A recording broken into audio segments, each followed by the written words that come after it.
کسی پر الزام لگانا، تہمت لگانا ناجائز، یہ بہت برا ہے۔ میرے اللہ نے قرآن مجید کے اندر ان کے لیے سخت سزا بیان فرمائی ہے۔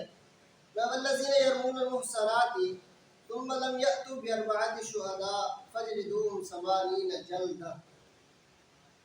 جو باز عورت پر تہمت لگاتا ہے، الزام لگاتا ہے زنا کا، تو اللہ رب العزت فرماتے ہیں کہ اس کو پاس اگر 4 شہید گواہ نہیں، ثم لم يأتوا بأربعة شهداء، اگر اس کے پاس 4 گواہ موجود نہیں ہے، نہیں لا سکتا 4 گواہ، فَاجْلِدُوهُمْ 80 جلدہ، کہ اس کو 80 کوڑے مارے جائیں۔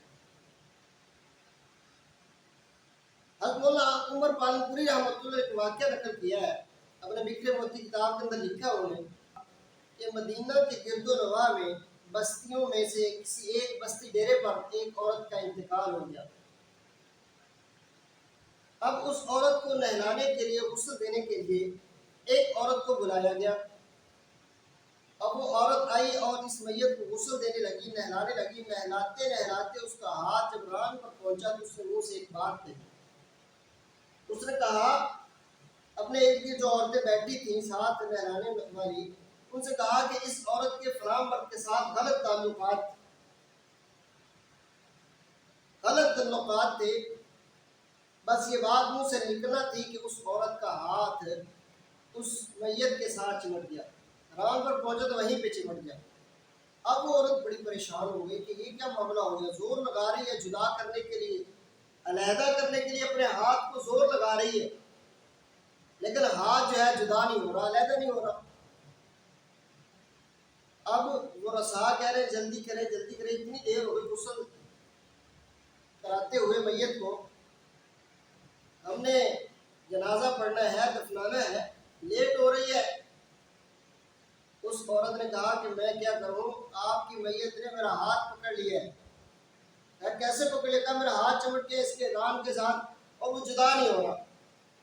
اچھا، ایک رات گزر گئی، کھینچتے کھچاتے آخرکار ایک مولوی صاحب کے پاس گئے کہ بھئی یہ معاملہ ہے، ہماری عورت کا ہاتھ چمٹ گیا میت کے ساتھ، کوئی مسئلہ بتائیں، کوئی فتویٰ دیں، کیا کیا جائے؟ اس کے مولوی صاحب نے کہا کہ آپ ایسا کریں کہ اس عورت کا ہاتھ کاٹ دیں اور جو ہاتھ میت کے ساتھ چمٹا وہ میت کے ساتھ جانے دیں اور اس عورت کا ہاتھ کاٹ دیا جائے۔ اب اس عورت کے ورثاء کہنے لگے کہ ہم تو اپنی عورت کو معذور نہیں کرنے والے، ہم تو نہیں اس کا ہاتھ کاٹنے دیں گے، بالکل بھی ایسا نہیں کرنے دیں گے۔ بڑے پریشان ہوئے، اب کیا کیا جائے؟ اب وہ کسی اور مولوی صاحب کے پاس گئے، کہا کہ ہمیں کوئی مسئلہ بتائے، کوئی حل بتائے کہ یہ ہاتھ چھوٹ جائے۔ اس مولوی صاحب، دوسرے مولوی صاحب نے کہا کہ آپ ایسا کریں کہ اس میت کا گوشت تھوڑا سا کاٹ دیں، جہاں پر ہاتھ چمٹا ہوا ہے وہاں سے وہ میت کا گوشت کاٹ دیں۔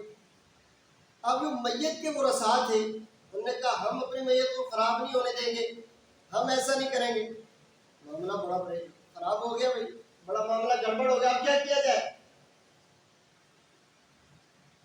بڑی پریشان، سارے حضرات پریشان۔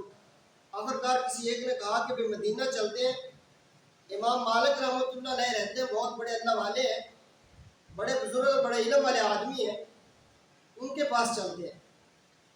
انہوں نے فیصلہ کیا اور چل پڑے مدینہ کی طرف۔ مدینہ پہنچے تو امام مالک کے پاس پہنچے۔ امام مالک رحمۃ اللہ علیہ اس وقت قاضی القضات کے عہدے پر فائز تھے اور آپ کو انہوں نے تمام معاملہ سنایا کہ بھئی یہ معاملہ ہے۔ امام مالک رحمۃ اللہ نے فرمایا کہ مجھے موقع پر لے چلو، میں دیکھنا چاہتا ہوں کہ کیا معاملہ ہے، کیا صورتحال ہے۔ امام مالک رحمۃ اللہ علیہ پہنچے اور پردے میں اس عورت سے پوچھا کہ آپ جب غسل دے رہی تھیں اس وقت آپ کا کوئی ہاتھ، آپ نے منہ سے کوئی بات نکالی تھی؟ اس عورت نے کہا ہاں، میں نے ایک بات منہ سے کہی تھی کہ اس عورت کے فلاں مرد کے ساتھ غلط تعلقات تھے۔ اچھا تو نے یہ بات کہی تھی؟ جی ہاں۔ کہا تیرے پاس بھی 4 گواہ موجود ہیں چشمدید اس واقعہ کے؟ کہا کہ نہیں۔ کہا کہ کیا اس نے خود اقرار کیا تھا تجھے کہ میرے اس مرد کے ساتھ غلط تعلقات ہیں؟ کہا نہیں۔ کہا اچھا تو پھر تم نے یہ بات کیوں کہی؟ کہا کہ اس لیے کہی تھی کہ ایک دفعہ میں نے دیکھا کہ یہ گھڑا اٹھا کر اس کے گھر سے نکل رہی تھی۔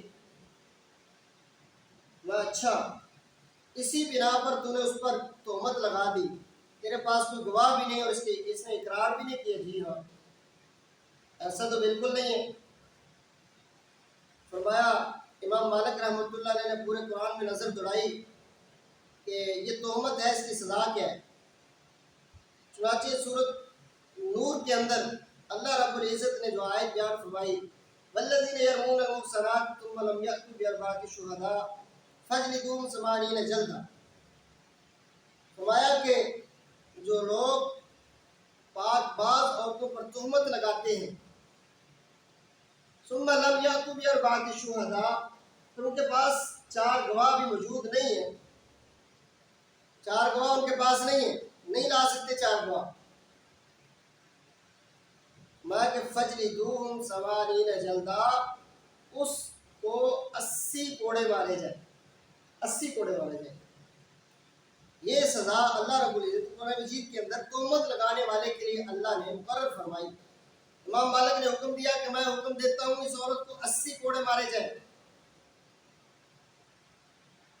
جلادوں کو حکم دیا اپنے سپاہیوں کو اس کو 80 کوڑے مارے۔